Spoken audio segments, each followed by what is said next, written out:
Hey, this is Brett, and you're watching Brett and Some Books. We are continuing Who Ate the First Oyster? This is written by Cody Cassidy. We're on chapter 5, which is entitled Who Shot the First Arrow? If the time of our species on Earth were a day, this happened at 6:48 in the evening, 64,000 years ago. Some 40,000 years ago, in the Zagros Mountains of what's now northeastern Iraq, an elderly male Neanderthal was hobbling on his arthritic feet near the Shanidar cave when an unknown assailant struck a fatal blow. A small stone weapon pierced his chest, cleanly sliced through his ninth rib, and halted just short of his lung.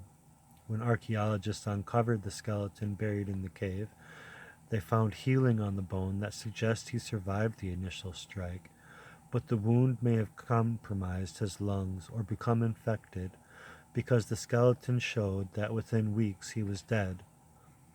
By itself, there's nothing particularly useful about a Neanderthal skeleton showing signs of trauma. They hunted the large mammals of the Ice Age, and a thrusting spear was their primary weapon. Inevitably, they suffered casualties. According to one study, as many as 80% of Neanderthal skeletons show evidence of severe trauma. But this wound was different. The archaeologist who uncovered the skeleton, whom they dubbed Shanidar III, noted that the groove in his rib was almost surgical in its precision, ruling out a mammoth tusk or a fall as the cause of death. Most likely, the archaeologist believed, he was killed by a knife or a spear. Still, the peculiarly delicate wound aroused the suspicion of a group of researchers at Duke University. Spears and knives deliver enormous kinetic energy, and the marks they leave on bones are typically jagged and comprehensive. The injury to this unfortunate Neanderthal was, by comparison, clean and precise. In order to test whether a stone knife or spear could have made such a wound, the team at Duke lined up a series of pig carcasses and stabbed, lanced, and flung spears at them with stone weapons. But no matter what they stabbed or how softly they lobbed their spears, they couldn't replicate the trajectory or the precision of Shanidar III's fatal wound. The blow, they concluded, was caused by a low mass, low kinetic energy weapon as a ballistic trajectory, suggesting the Neanderthal man wasn't speared, stabbed, or killed in a fall, but instead is the oldest victim of a bow and arrow archaeologists have ever discovered. Although Shanidar III was a Neanderthal, he wasn't killed by one. There's no evidence that the Neanderthals ever built or used any projectile weapons beyond spears, perhaps because they lacked the brain power, or perhaps because a bow may not have been useful against the big game they preyed upon. But whatever the case, there is only one species capable of inflicting a wound of this kind, our own, Homo sapiens. The weapon the murderer wielded would have been a multi-part system, ingeniously designed and carefully built. It was a new kind of wooden catapult, strung with animal sinew to drive a light, perfectly straight arrow tipped with a stone the size of a thumbnail. Unlike a spear, which immobilizes its target by crushing muscle and bone, an arrow plunges into its victim to strike organs and arteries. While a spear retained its superiority against powerful animals, the bow remained the premier weapon among smaller targets, including humans, until the invention of gunpowder in the 9th century. The bow is also far more complex than the spear. While the spear can be lopsided and still lethal, the bow must be perfect. The bow that shot Shanidar III would have been made of a hardwood and carefully shaped. Any significant imperfections would have resulted in inconsistent flexion, rendering it either fragile or useless. The bowstring, likely made of dried sinew, would have had to hold under immense tension while remaining thin and smooth. And as demanding as the engineering is for the bow, the arrows might be even more difficult. An arrow released even from prehistoric bows is flung forward with more than 50 pounds of force and accelerates to speeds in excess of 100 miles per hour. If the arrow is too stiff or flexible, it won't oscillate correctly around the bow, and in order to fly accurately, it must also be straight to a degree that seems unprehistoric. Any deviation greater than 1/16 of an inch off center, and the arrow will curve in flight. The arrowhead must be small, so the arrow retains its balance, but chipped to a razor's edge, enabling it to slide through skin and bone.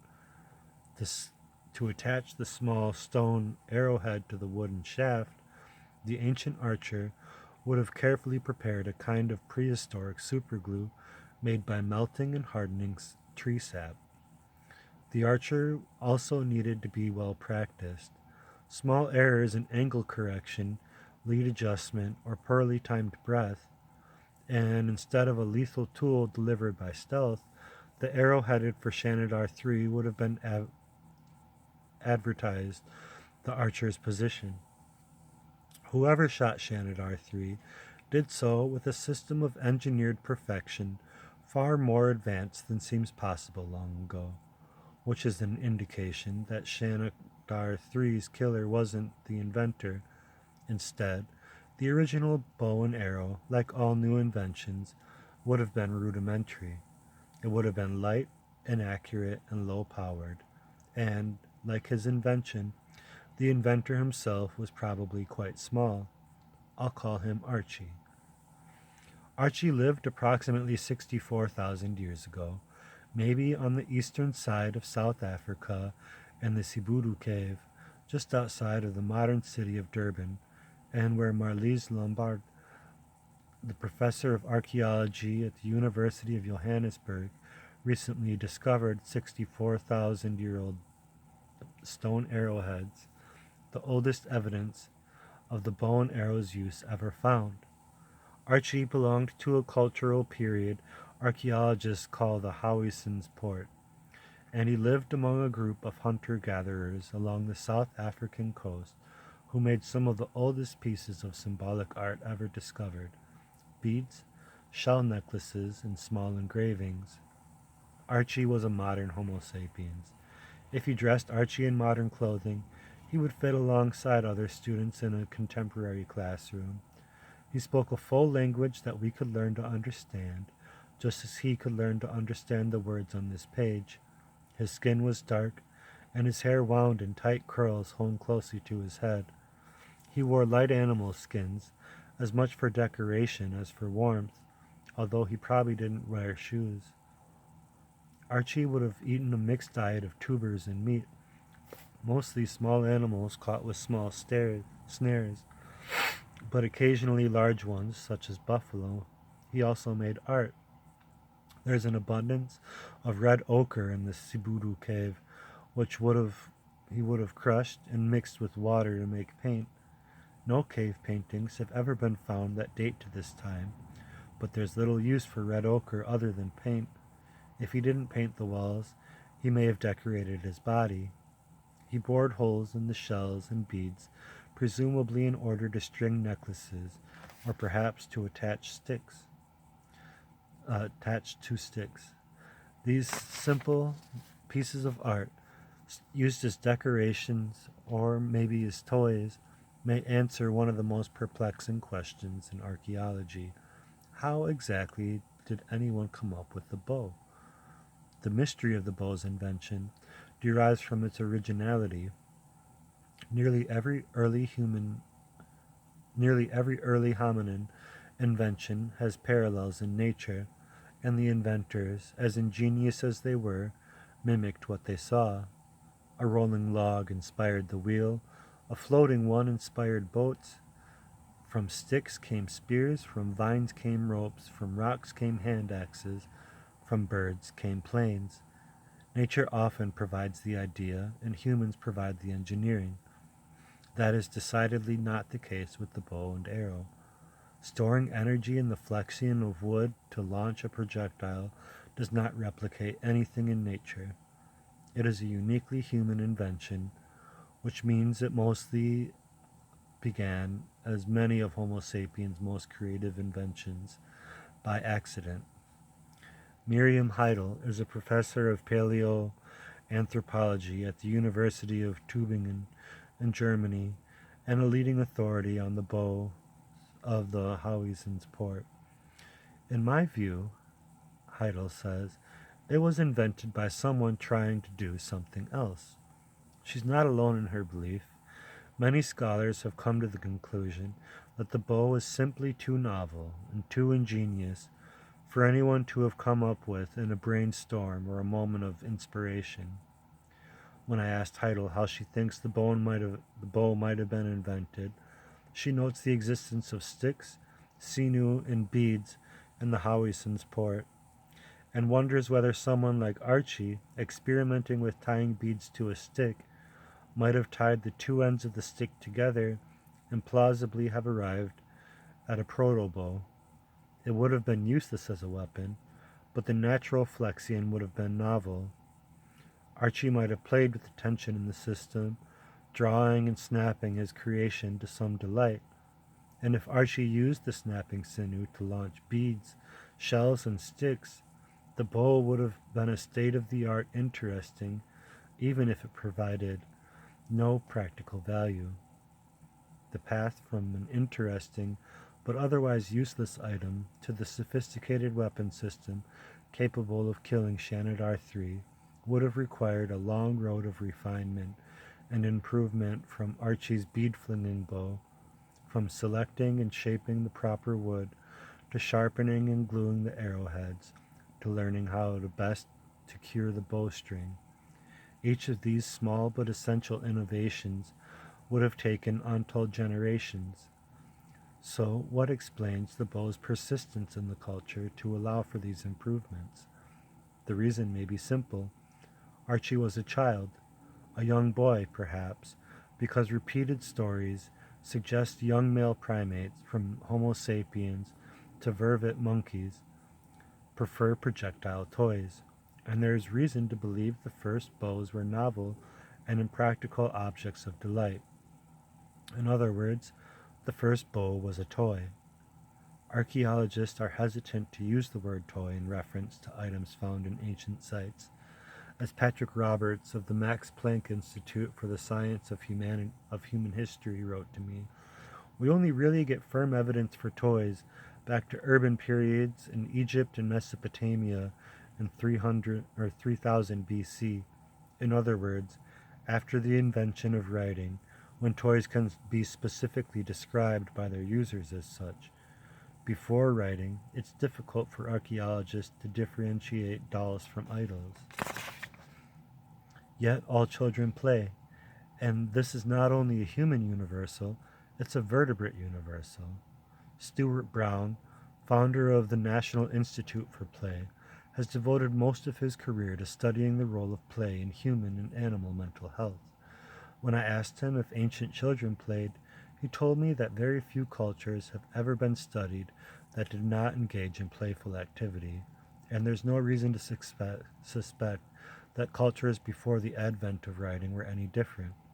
And in fact, there's some evidence to suggest they played more. The popular conception of hunter-gatherers is one of people who scratched out a meager and brutal existence. Yet the best evidence suggests that hunter-gatherers, even those who lived in arid adventures, actually enjoyed more leisure time than farmers and herders. Free time, play, and toys would have played as important a role in the Howiesen's port period as they do today. Not only can we assume a child like Archie would have played in a similar manner as exhibited by children all around the world today, but when I asked Scott Eberly, the former editor of the American Journal of Play, whether it's uncommon for weapons to have begun as toys, he told me the developmental path from toy to weapon is well traveled. Everything from boomerangs to robots to rockets began as toys, he said, before improvements on their manufacture made them effective in the battlefield. My guess is that inspiration for designing weaponry travels close to the impulse to play, Eberle explained. Modern child psychologists and toy companies who hire them use the term play patterns when describing children's undirected activities. The list of activities isn't long, but near the top is one of the most fundamental: launching and throwing, the enjoyment of which appears nearly universal. The young boys of the Kung San play with miniature bows that fire miniature arrows. Meanwhile, as of this writing, 6 of the top 20 best selling toys in America fire projectiles. The first weaponized bows were far from the killing machines they eventually came to be. The Howison Port culture likely used the bows found in the Sibudu cave primarily for small animals, Heidel tells me, such as a kind of miniature antelope called the blue duiker, which weighs only 10 pounds and whose bones litter their caves. But like many early inventions, the bow provided a platform for near continual improvement. Homo sapiens have added power and accuracy to the bow for more than 60,000 years, turning it from a weapon that chipped Shanidar III's rib to one that decimated the French at the Battle of Agincourt in 1415. It wasn't overtaken until another impractical curiosity, fireworks, proved to have lethal possibilities. But for nearly 64,000 years, the bow was the dominant weapon of war, and it all began as a toy. That is the end of chapter 5. Please like and subscribe for more.